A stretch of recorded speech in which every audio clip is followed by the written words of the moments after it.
I just read to you, therefore become perfect even as your Father in heaven is perfect. Become perfect? How can you become perfect?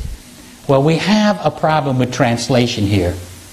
And I'm not trying to get away from the word perfect, but when we say the word perfect, we have a different idea about perfection. And when we think about perfection, we think an absolute, this person, this thing is absolutely perfect. Who is perfect but God? And then we say, become perfect like God. How is that possible?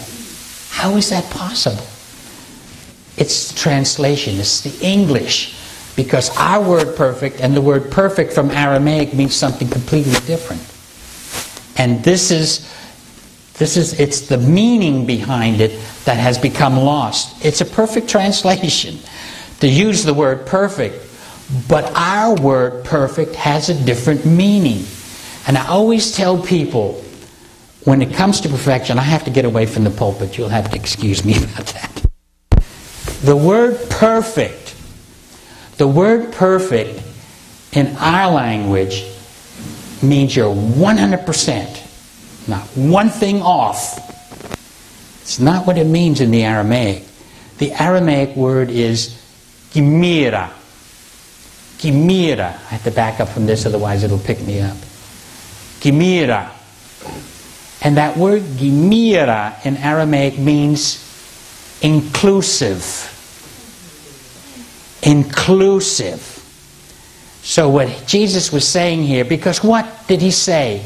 That God lets his rain fall on the just and the unjust, and lets his sun shine on the good and the bad. Then he said, now be inclusive.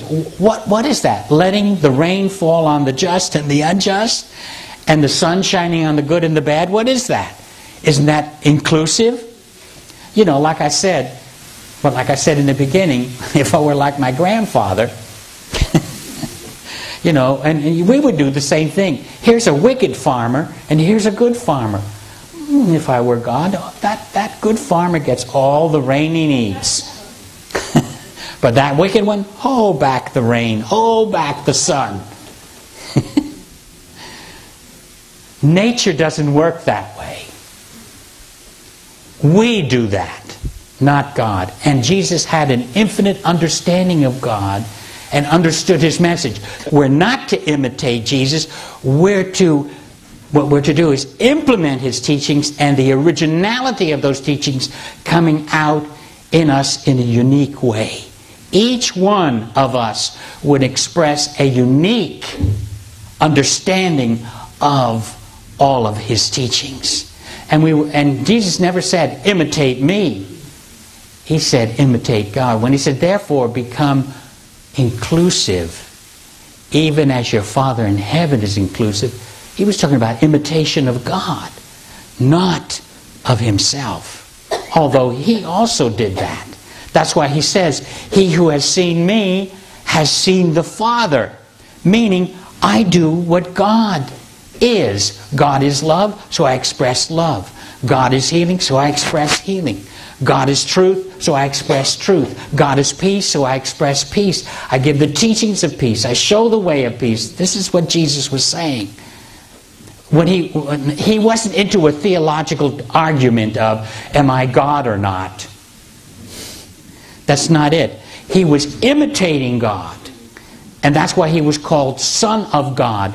In Aramaic, the term Son of God was not a divinity term or a theological term. It was an everyday term. Son of God means someone who is good. Literally, it means God-like.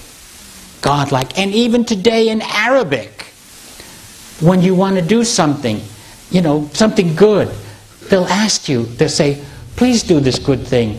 Be a son of God. By doing a good thing. Because then you're acting like God is, doing good. And this is the meaning of this. The ultimate message is heaven on earth. And that means heaven must become a part of me, and I must become a part of heaven. And I need to be inclusive even as God is inclusive. And these men that are getting up and talking about hating all kinds of people and hating America and burning the Quran, all that. What? And they hold the Bible up in their hands. I don't care whether it's the Bible, the Quran. What makes God living is when God is expressed through you and me. What makes wonderful living here is when I treat you the way I want to be treated. When I'm loving to you, you can be loving to me, right? And that changes everything. And in that age when Jesus was in, He came bringing heaven on earth, and because of it, He was crucified. And Tolstoy knew this too, and that's another story. And Gandhi knew it too, and Tolstoy just passed away. He didn't get time to finish all of it, but Gandhi copied Tolstoy. And then it went to Martin Luther King Jr. And where did Gandhi and Martin Luther King Jr. end up?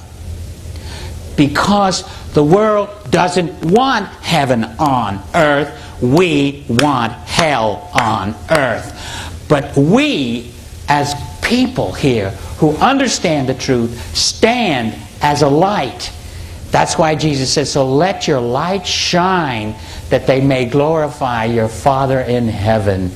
Which means, let those good works be seen and known, that the community can grow and people will give thanks to God. When good things happen, don't you say what? Oh, thank God. Don't you? You say, thank God. And that's the simple message and the ultimate message that I can leave with you this morning.